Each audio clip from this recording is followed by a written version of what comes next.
YouTube, it's Above Average Cody, and today I'm coming at you with my Season 3 controller settings that I'm currently running here in Halo Infinite Ranked. I want to wait a little bit to do this video because I was doing some tweaking to my controller settings. I made one pretty decent change to it, but now that I have it locked in, ready to go, I'm going to give you guys the settings I've been running for everything I do here on the game. Now, starting off, guys, I do run an Xbox Elite Series 2 controller. I have 4 paddles. That's like the first comment I always get, and I forget to include it in these videos. So that is the controller that I run. And then we're going to get into the main controller settings, then we'll go into all the other stuff like FOV and things like that you guys are normally interested in. Now, button layout, I run what I call the default COD layout because it is basically what everybody runs on Call of Duty. Why is my switch weapon? I shoot with the right trigger. I ADS with the left trigger.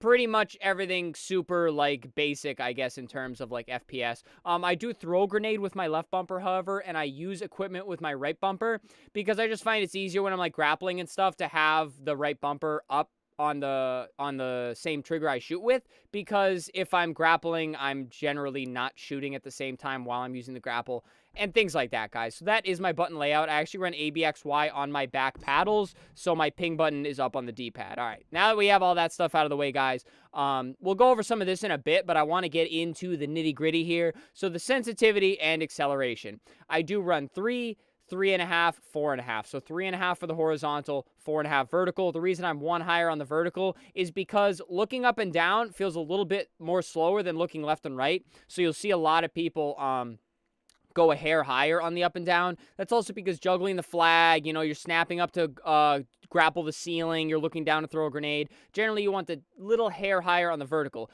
However, one thing I want to say, guys, and those of you that have been on the channel for a long time have seen this develop. I started at a higher sensitivity. I think I was all the way up in the 7 to 8 range, and I was on 5 look excel. It didn't work that great for me. I found the lower I go on the sensitivity and the look excel, the better it was. And now I'm right in the middle on the look excel and at 3.5, 4.5. But I've heard plenty of people talk about running lower or the lowest settings and just absolutely frying. Guys, keep in mind, this is going to come down to your play style. Although I'll call this like the best controller settings or like my personal controller settings, you don't necessarily have to take these. That's why I'm going to give you guys these tidbits of knowledge here on top of what I'm running. I'm finding way more success with lower sensitivity. Other people are too. It comes down to how you play the game, and I promise you, chances are 90% of the time in your gameplay, the enemy's going to be right in front of you. You're not going to be twitching, like sliding past them. You're not going to be breaking anybody's screens, and if you're flying at the enemy super fast, you're probably playing too fast and getting fried anyways, guys. So lower sensitivity in terms of aim and keeping your reticle over the enemy to win more gunfights and just outshooting the enemy, guys, you're going to find a lot more success with lower sensitivity. So that's why I ended up going, long story short, that's why I end up going lower on my journey through finding what sensitivity works for me. Now, zoom level and the sensitivities, all default, guys. All of it. I keep it all default. It just helps with muscle memory. I've always said I wouldn't really change these unless you're having like a lot of trouble with like the 10x on the sniper scope. But other than that, guys, I leave it all default because it scales with whatever sensitivity you run up here. So this is just better to build muscle memory and things like that. That's always been my take. I've never changed these. I never plan to change them. And I'm very comfortable with whatever the default is for every single one, which is 1 on the value.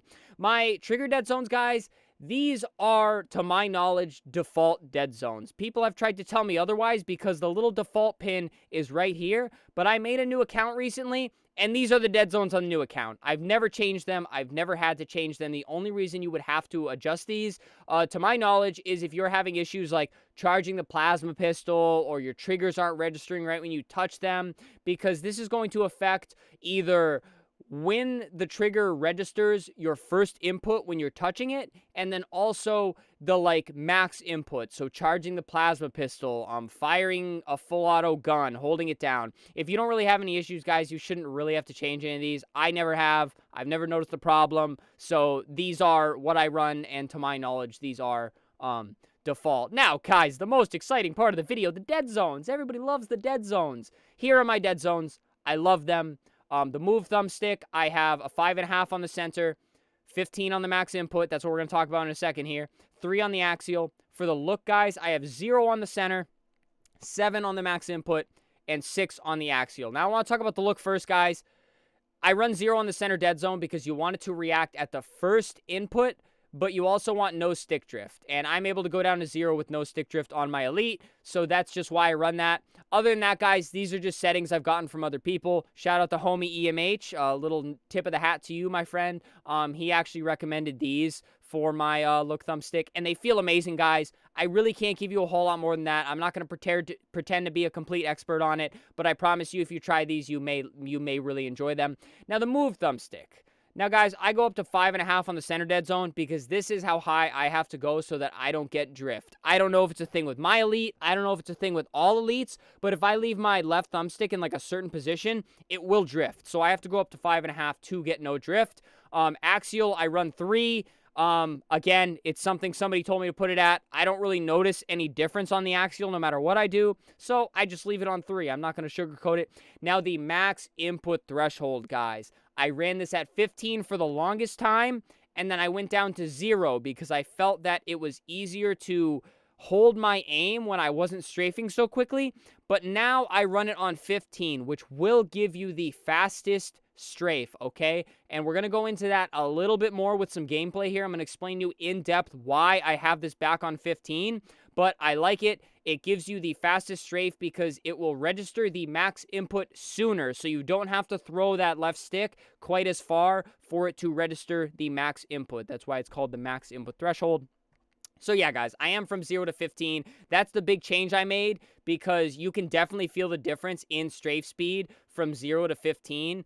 I can argue it either way. Again, I've been on both ends of the spectrum for quite a long time, but now I'm back on 15, and I will show you guys why I am on that value in a little bit here. Now, guys, my button layouts, I pretty much told you everything already. The only thing I have is ping button is on the top of the D-pad, I believe, and I did already tell you that. AI scan is on the down. I do not use it enough, however, and I think that pretty much covers all of the goodies down here.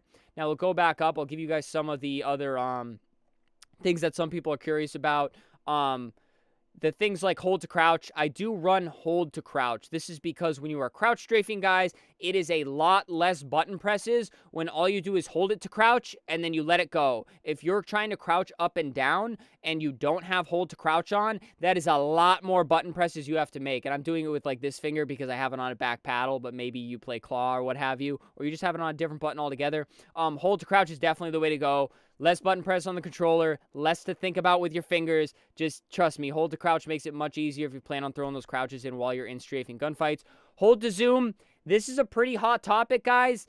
Some people say just clicking the trigger multiple times helps you, but I like hold to zoom because I can just keep holding it down. It'll just scope back in when I'm done getting shot at, and I don't really have to think about it. So again, in a way, less button presses, but this is kind of just what works best for you in long-range gunfights. And now maintain sprint, I do have on, guys. I know this is a hot topic when it comes to things like the pizza jump on streets because it automatically resumes sprinting after performing certain actions, which is the description.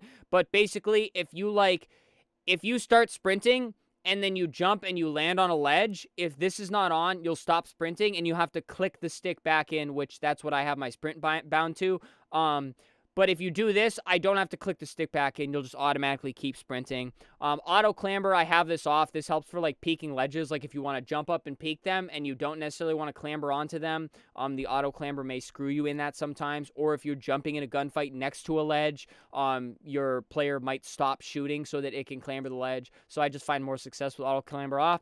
And then step jump is on. This will reduce the jump height when you are jumping to lower ledges. So if the ledge is only 2 inches high, guys, your player is not going to do the max jump to get onto that ledge because he does not have to jump that high. This helps a lot in terms of timing, running around the map, trying to get away. It will just save you time if you have step jump on. Now, guys, the other stuff before I show you that max input threshold little caveat that I want to show you, I do run 97 FOV.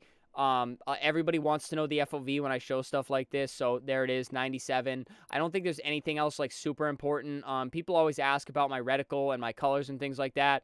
I run blue for my team and purple for the other team. It's just really easy for me. It's all personal preference. And then I run max for everything on the reticle because it just makes the reticle super easy to see, which I guess that'll transition here. I'll show you guys what it looks like. This is it on max. If you don't have all those numbers up, it's kind of hard to see. I do like the black outline because even if you're on like a white wall, it kind of gives it that little bit of zip so that you can see it. And then if you're looking at something dark, obviously you only see the white.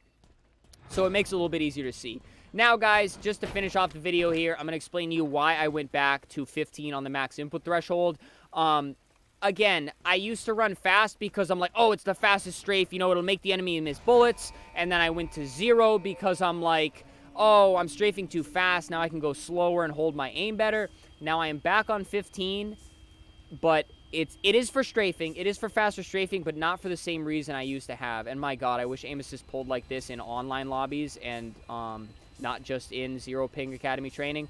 But guys, I have found with left stick aiming and strafing, guys, it is less about making the enemy miss bullets and more about using it to keep your reticle over the enemy, guys. And when I have the 15 on the max input, it helps my stick react a lot faster to what the enemy is doing. So when I'm holding my reticle over the enemy through left stick, obviously they're strafing and trying to make me miss. So with the 15 on the max input threshold, I can quickly react and have my player hit that max speed faster. And it just helps me a lot when I'm trying to hold my aim over the enemy. And it helps me land a lot more bullets. And I promise you, it's helped me hit a lot more perfect medals. Now, this is going to come with a lot of aim practice, a lot of like 1v1 gunfight practice, guys. But just right now, personally for me, the 15 on the max input is helping me ever so much. With strafing, like, along with the enemy, because, again, I'm strafing to hit more bullets, not to make the enemy miss more bullets, because when you're doing that, and you're, like, doing all this crazy crouching and stuff, guys, it makes you forget about it. At the end of the day, the player that hits more bullets is going to win the gunfight, so whatever you have to do to keep that reticle over the enemy better in those long strafing gunfights, guys, you need to do it, and for me, that was 15 on the max input threshold. But alrighty, guys.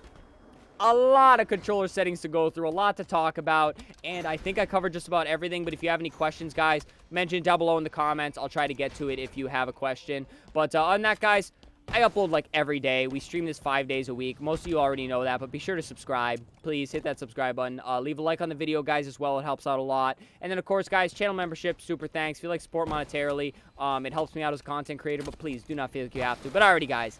Sorry this one was so long. I want to make sure I covered everything. That's my Season 3 controller settings. Thank you guys so much for all the support lately. Stay happy, stay healthy, and stay tuned for the next video.